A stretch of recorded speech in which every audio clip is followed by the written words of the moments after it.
At 5 o'clock in the morning by L.M. Montgomery.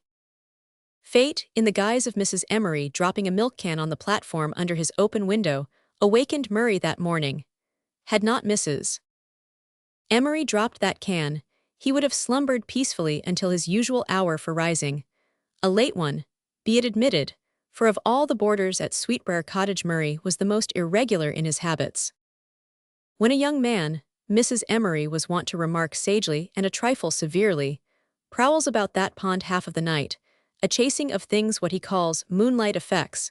It ain't to be wondered at that he's sleepy in the morning, and it ain't the convenientest thing, nother and noways, to keep the breakfast table set till the farm folks are thinking of dinner. But them artist men are not like other people, say what you will, and allowance has to be made for them. And I must say that I likes him real well and approves of him every other way. If Murray had slept late that morning, well, he shudders yet over that if. But aforesaid fate saw to it that he woke when the hour of destiny and the milk can struck, and having awakened he found he could not go to sleep again. It suddenly occurred to him that he had never seen a sunrise on the pond.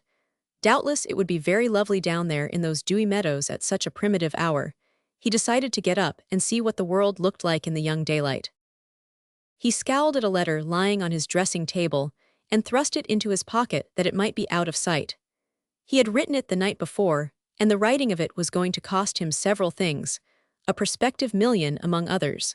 So it is hardly to be wondered at if the sight of it did not reconcile him to the joys of early rising. "Dear life and heart," exclaimed Mrs. Emery, pausing in the act of scalding a milk can when Murray emerged from a side door. "What on earth is the matter, Mr. Murray? You ain't sick now, surely? I told you them pond fogs was icin' after night, if you've gone and got—" "Nothing is the matter, dear lady," interrupted Murray, "and I haven't gone and got anything except an acute attack of early rising which is not in the least likely to become chronic. But at what hour of the night do you get up, you wonderful woman? Or rather, do you ever go to bed at all? Here is the sun only beginning to rise, and positively yes, you have all your cows milked." Mrs. Emery purred with delight. "Folks as has 14 cows to milk has to rise betimes," she answered with proud humility. "Laws, I don't complain, I've lots of help with the milking. How Mrs. Palmer manages, I really cannot comprehend, or rather how she has managed. I suppose she'll be all right now since her niece came last night. I saw her posting to the pond pasture not 10 minutes ago. She'll have to milk all them 7 cows herself. But dear life and heart, here I be palavering away, and not a bite of breakfast ready for you." "I don't want any breakfast until the regular time for it," assured Murray. "I'm going down to the pond to see the sun rise." "Now don't you go and get caught in the maze," anxiously called Mrs. Emery, as she never failed to do when she saw him starting for the pond. Nobody ever had got caught in the marsh, but Mrs. Emery lived in a chronic state of fear lest someone should. And if you once got stuck in that black mud you'd be sucked right down, and never seen or heard tell of again till the day of judgment, like Adam Palmer's cow. She was wont to warn her boarders. Murray sought his favorite spot for pond dreaming, a bloomy corner of the pasture that ran down into the blue water, with a dump of leafy maples on the left. He was very glad he had risen early. A miracle was being worked before his very eyes. The world was in a flush and tremor of maiden loveliness, instinct with all the marvelous fleeting charm of girlhood and spring and young morning. Overhead the sky was a vast high-sprung arch of unstained crystal. Down over the sand dunes, where the pond ran out into the sea, was a great arc of primrose smitten through with auroral crimsonings. Beneath it, the pond waters shimmered with 100 fairy hues, but just before him they were clear as a flawless mirror. The fields around him glistened with dews, and a little wandering wind, blowing lightly from some bourne in the hills, strayed down over the slopes, bringing with it an unimaginable odor and freshness, and fluttered over the pond, leaving a little path of dancing silver ripples across the mirror glory of the water. Birds were singing in the beech woods over on Orchard Knob Farm, answering to each other from shore to shore, until the very air was tremulous with the elfin music of this wonderful midsummer dawn. "I will get up at sunrise, every morning of my life hereafter," exclaimed Murray rapturously, not meaning a syllable of it, but devoutly believing he did. Just as the fiery disk of the sun peered over the sand dunes, Murray heard music that was not of the birds. It was a girl's voice singing beyond the maples to his left, a clear, sweet voice, blithely trilling out the old-fashioned song, 5 o'clock in the morning. Mrs. Palmer's niece. Murray sprang to his feet and tiptoed cautiously through the maples. He had heard so much from Mrs. Palmer about her niece that he felt reasonably well acquainted with her. Moreover, Mrs. Palmer had assured him that Molly was a very pretty girl. Now a pretty girl milking cows at sunrise in the meadows sounded well. Mrs. Palmer had not overrated her niece's beauty. Murray said so to himself with a little whistle of amazement as he leaned unseen on the pasture fence and looked at the girl who was milking a placid Jersey less than 10 yards away from him. Murray's artistic instinct responded to the whole scene with a thrill of satisfaction. He could see only her profile, but that was perfect, and the coloring of the oval cheek and the beautiful curve of the chin were something to adore. Her hair, ruffled into lovable little ringlets by the morning wind, was coiled in glistening chestnut masses high on her bare head, and her arms, bare to the elbow, were as white as marble. Presently she began to sing again, and this time Murray joined in. She half rose from her milking stool and cast a startled glance at the maples. Then she dropped back again and began to milk determinedly, but Murray could have sworn that he saw a demure smile hovering about her lips. That, and the revelation of her full face, decided him. He sprang over the fence and sauntered across the intervening space of lush clover blossoms. "Good morning," he said coolly. He had forgotten her other name, and it did not matter. At 5 o'clock in the morning, people who met in dewy clover fields might disregard the conventionalities. "Isn't it rather a large contract for you to be milking 7 cows all alone? May I help you?" Molly looked up at him over her shoulder. She had glorious gray eyes. Her face was serene and undisturbed. "Can you milk?" she asked. "Unlikely as it may seem, I can," said Murray. "I have never confessed it to Mrs. Emery, because I was afraid she would inveigle me into milking her 14 cows. But I don't mind helping you. I learned to milk when I was a shaver on my vacations at a grandfatherly farm. May I have that extra pail?" Murray captured a milking stool and rounded up another Jersey. Before sitting down, he seemed struck with an idea. "My name is Arnold Murray. I board at Sweetbriar Cottage, next farm to Orchard Knob. That makes us near neighbors." "I suppose it does," said Molly. Murray mentally decided that her voice was the sweetest he had ever heard. He was glad he had arranged his cow at such an angle that he could study her profile. It was amazing that Mrs. Palmer's niece should have such a profile. It looked as if centuries of fine breeding were responsible for it. "What a morning," he said enthusiastically. "It harks back to the days when Earth was young. They must have had just such mornings as this in Eden." "Do you always get up so early?" asked Molly practically. "Always," said Murray without a blush. Then, "But no, that is a fib and I cannot tell fibs to you. The truth is your tribute. I never get up early. It was fate that roused me and brought me here this morning." "The morning is a miracle. And you, I might suppose you were born of the sunrise, if Mrs. Palmer hadn't told me all about you." "What did she tell you about me?" asked Molly, changing cows. Murray discovered that she was tall and that the big blue print apron shrouded a singularly graceful figure. "She said you were the best-looking girl in Bruce County. I have seen very few of the girls in Bruce County, but I know she is right." "That compliment is not nearly so pretty as the sunrise one," said Molly reflectively. "Mrs. Palmer has told me things about you," she added. "Curiosity knows no gender," hinted Murray. "She said you were good-looking and lazy, and different from other people." "All compliments," said Murray in a gratified tone. "Lazy." "Certainly, laziness is a virtue in these strenuous days. I was not born with it, but I have painstakingly acquired it, and I am proud of my success. I have time to enjoy life." "I think that I like you," said Molly. "You have the merit of being able to enter into a situation," he assured her. When the last Jersey was milked, they carried the pails down to the spring where the creamers were sunk and strained the milk into them. Murray washed the pails, and Molly wiped them, and set them in a gleaming row on the shelf under a big maple. "Thank you," she said. "You are not going yet," said Murray resolutely. "The time I saved you in milking 3 cows belongs to me. We will spend it in a walk along the pond shore. I will show you a path I have discovered under the beeches. It is just wide enough for 2. Come." He took her hand and drew her through the copse into a green lane, where the ferns grew thickly on either side and the pond waters plashed dreamily below them. He kept her hand in his as they went down the path, and she did not try to withdraw it. About them was the great, pure silence of the morning, faintly threaded with caressing sounds, croon of birds, gurgle of waters, sough of wind. The spirit of youth and love hovered over them, and they spoke no word. When they finally came out, on a little green nook, swimming in early sunshine and arched over by maples, with the wide shimmer of the pond before it, and the gold dust of blossoms over the grass, the girl drew a long breath of delight. "It is a morning left over from Eden, isn't it?" said Murray. "Yes," said Molly softly. Murray bent toward her. "You are Eve," he said. "You are the only woman in the world for me." Adam must have told Eve just what he thought about her the first time he saw her.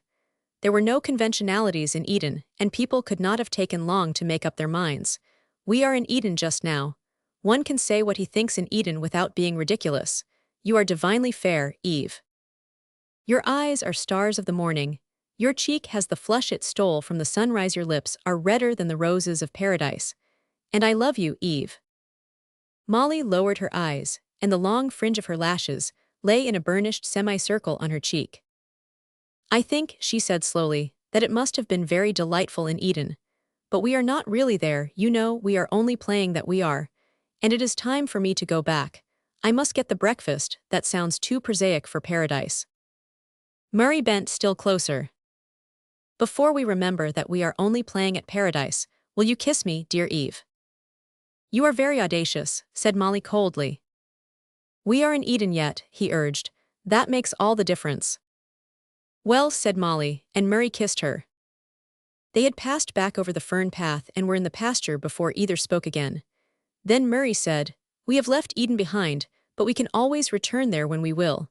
And although we were only playing at paradise, I was not playing at love. I meant all I said, Molly." "Have you meant it often?" asked Molly significantly. "I never meant it, or even played at it before," he answered. "I did, at one time, contemplate the possibility of playing at it. But that was long ago as last night. I am glad to the core of my soul that I decided against it before I met you, dear Eve. I have the letter of decision in my coat pocket this moment. I mean to mail it this afternoon." "Curiosity knows no gender," quoted Molly. "Then, to satisfy your curiosity, I must bore you with some personal history. My parents died when I was a little chap, and my uncle brought me up. He has been immensely good to me, but he is a bit of a tyrant. Recently he picked out a wife for me, the daughter of an old sweetheart of his. I have never even seen her, but she has arrived in town on a visit to some relatives there. Uncle Dick wrote to me to return home at once and pay my court to the lady," I protested. He wrote again, a letter, short and the reverse of sweet. If I refused to do my best to win Miss Mannering, he would disown me, never speak to me again, cut me off with a quarter. Uncle always means what he says. That is one of our family traits, you understand. I spent some miserable, undecided days. It was not the threat of disinheritance that worried me, although when you have been brought up to regard yourself as a prospective millionaire, it is rather difficult to adjust your vision to a pauper focus. But it was the thought of alienating Uncle Dick. I love the dear, determined old chap like a father. But last night my guardian angel was with me, and I decided to remain my own man. So I wrote to Uncle Dick, respectfully but firmly declining to become a candidate for Miss Mannering's hand." "But you have never seen her," said Molly. "She may be almost charming." "If she be not fair to me, what care I how fair she be?" quoted Murray. "As you say, she may be almost charming, but she is not Eve. She is merely one of a million other women, as far as I am concerned. Don't let's talk of her. Let us talk only of ourselves. There is nothing else that is half so interesting." "And will your uncle really cast you off?" asked Molly. "Not a doubt of it." "What will you do?" "Work, dear Eve. My carefully acquired laziness must be thrown to the winds and I shall work. That is the rule outside of Eden, don't worry. I've painted pictures that have actually been sold. I'll make a living for us somehow." "Us?" "Of course, you are engaged to me." "I am not," said Molly indignantly. Molly, after that kiss, fie. "You are very absurd," said Molly, "but your absurdity has been amusing. Yes, positively, I have enjoyed your Eden comedy. But now you must not come any further with me. My aunt might not approve. Here is my path to Orchard Knob farmhouse. There I presume is yours to Sweetbriar Cottage. Good morning. I am coming over to see you this afternoon, said Murray coolly. But you needn't be afraid. I will not tell tales out of Eden. I will be a hypocrite and pretend to Mrs. Palmer that we have never met before. But you and I will know and remember. Now, you may go. I reserve to myself the privilege of standing here and watching you out of sight. That afternoon Murray strolled over to Orchard Knob, going into the kitchen without knocking, as was the habit in that free and easy world. Mrs. Palmer was lying on the lounge with a pungent handkerchief bound about her head, but keeping a vigilant eye on a very pretty, very plump brown-eyed girl who was stirring a kettleful of cherry preserve on the range. Good afternoon, Mrs. Palmer, said Murray, wondering where Molly was. I'm sorry to see that you look something like an invalid. I've a raging, ramping headache, said Mrs. Palmer solemnly. I had it all night and I'm good for nothing. Molly, you'd better take them cherries off. Mr. Murray, this is my niece, Molly Booth. What? Said Murray explosively. Miss Molly Booth, repeated Mrs. Palmer in a louder tone. Murray regained outward self-control and bowed to the blushing Molly. And what about Eve? He thought helplessly. What was she? Did I dream her? Was she a phantom of delight? No, phantoms don't milk cows. She was flesh and blood. No chilly nymph exhaling from the mists of the marsh could have given a kiss like that. Molly has come to stay the rest of the summer with me, said Mrs. Palmer. I hope to goodness my tribulations with hired girls is over at last. They have made a wreck of me. Murray rapidly reflected. This development, he decided, released him from his promise to tell no tales. I met a young lady down in the pond pasture this morning, he said deliberately. I talked with her for a few minutes. I supposed her to be your niece. Who was she? Oh, that was Miss Mannering, said Mrs. Palmer. What? Said Murray again. Mannering, Dora Mannering, said Mrs. Palmer loudly, wondering if Mr. Murray were losing his hearing. She came here last night just to see me. I haven't seen her since she was a child of 12. I used to be her nurse before I was married. I was that proud to think she thought it worth her while to look me up. And mind you, this morning, when she found me crippled with headache and not able to do a hand's turn, that girl, Mr. Murray, went and milked 7 cows. Only 4. Murmured Murray, but Mrs. Palmer did not hear him. For me, couldn't prevent her. She said she had learned to milk for fun one summer when she was in the country and she did it. And then she got breakfast for the men. Molly didn't come till the 10 o'clock train. Miss Mannering is as capable as if she had been riz on a farm. Where is she now? Demanded Murray. Oh, she's gone. What? Gone, shouted Mrs. Palmer, gone. She left on the train. Molly, come on. Gracious me, has the man gone crazy? He hasn't seemed like himself at all this afternoon. Murray had bolted madly out of the house and was striding down the lane. Blind fool, unspeakable idiot that he had been, to take her for Mrs. Palmer's niece, that peerless creature with the calm acceptance of any situation, which marked the woman of the world, with the fine appreciation and quickness of repartee that spoke of generations of culture, to imagine that she could be Molly Booth. He had been blind, besottedly blind. And now he had lost her. She would never forgive him. She had gone without a word or sign.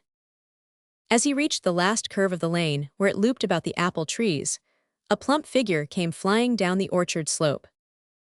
Mr. Murray, Molly Booth called breathlessly. Will you please come here just a minute? Murray crossed over to the paling rather grumpily. He did not want to talk with Molly Booth just then.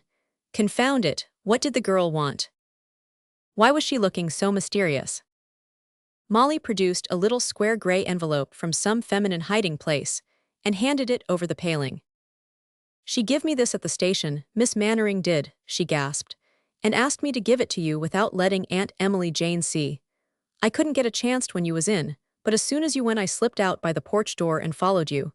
You went so fast I near died trying to head you off. You dear little soul, said Murray, suddenly radiant. It is too bad you have had to put yourself so out of breath on my account, but I am immensely obliged to you. The next time your young man wants a trusty private messenger, just refer him to me. Get away with you, giggled Molly. I must hurry back, for Aunt Emily Jane gets wind I'm gone. I hope there's good news in your girl's letter. My, but didn't you look flat when Aunt said she'd went? Murray beamed at her idiotically. When she had vanished among the trees, he opened his letter. Dear Mr. Murray, it ran, your unblushing audacity of the morning deserves some punishment. I hereby punish you by prompt departure from Orchard Knob. Yet I do not dislike audacity, at some times, in some places, in some people. It is only from a sense of duty that I punish it in this case. And it was really pleasant in Eden. If you do not mail that letter, and if you still persist in your very absurd interpretation of the meaning of Eve's kiss, we may meet again in town. Until then I remain. Very sincerely yours, Dora Lynn Mannering.